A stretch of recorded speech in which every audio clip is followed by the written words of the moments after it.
আজকে দই কাতলা করার জন্য কাতলা মাছগুলোকে কিন্তু বেশ ভালো করে ধুয়ে নিয়েছি। তারপর লবণ হলুদ মেখে নেব।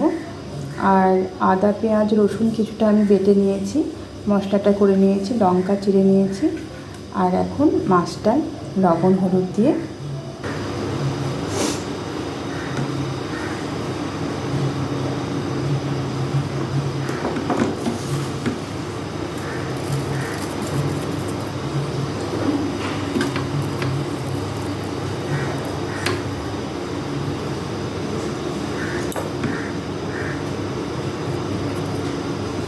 লবণ হলুদ দিয়ে দিলাম। আর এখানে আমি দিয়ে দেব সামান্য একটু তেল। এইটা দিয়ে ভালো করে মাছটাকে একটু ম্যারিনেট করে নেব।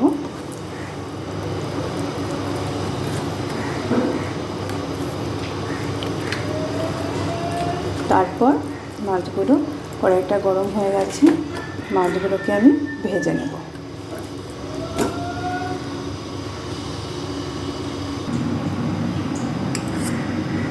দই কাতলার জন্য দইটাকে একটু নিয়ে একটু দইটা ফেটিয়ে নেব।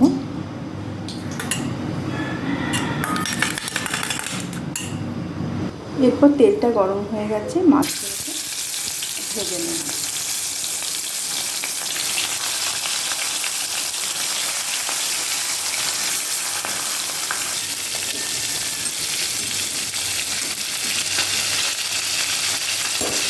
মাছগুলো ভেজে তুলে নিয়ে, মাছগুলো আমি একটু হালকা করে ভেজেছিলাম, খুব একটা কড়া করে ভাজি, খুব একটা ডিপ ফ্রাই করিনি আমি। মাছগুলো হালকা করে ভেজে নিয়ে তার মধ্যে ওই তেলের মধ্যে দিয়ে দিলাম পাঁচফোড়ন, দিয়ে দিচ্ছি।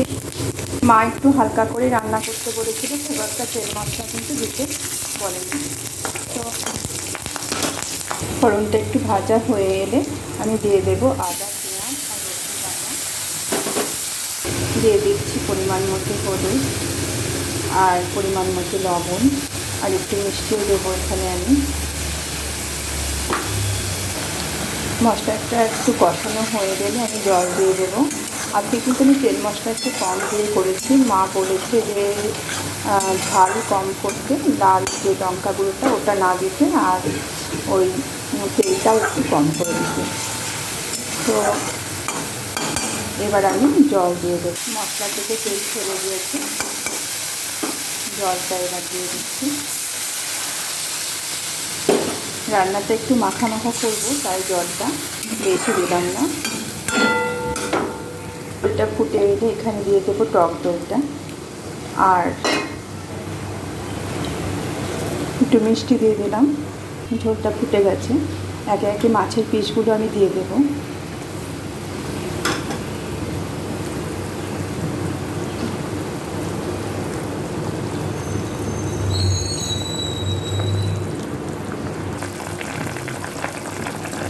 এবার মাছের ঝোলটা হয়ে গেছে, আর চলো ভাতটা এবার বেড়ে নিই।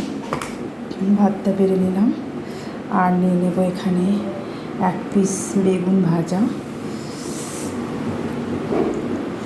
নিয়ে নেব এখানে একটু ভেন্ডি আর পেঁয়াজ ভাজা, ভেন্ডি পেঁয়াজ ভাজা নিয়ে নিলাম।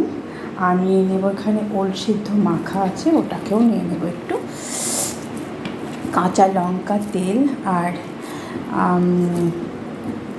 লেবু দিয়ে ওল সিদ্ধ মেখেছি, এটাও নিয়ে নিলাম। আর নিয়ে নেব মাছের ঝোলটা, ডালটাও নিয়ে নিচ্ছি। এরপর খাবারটা দিয়ে দিলাম। এখানে আছে কাতলা মাছ আর মসুরির ডাল, বেগুন ভাজা আর ওল সিদ্ধ আর ভেন্ডি ভাজা।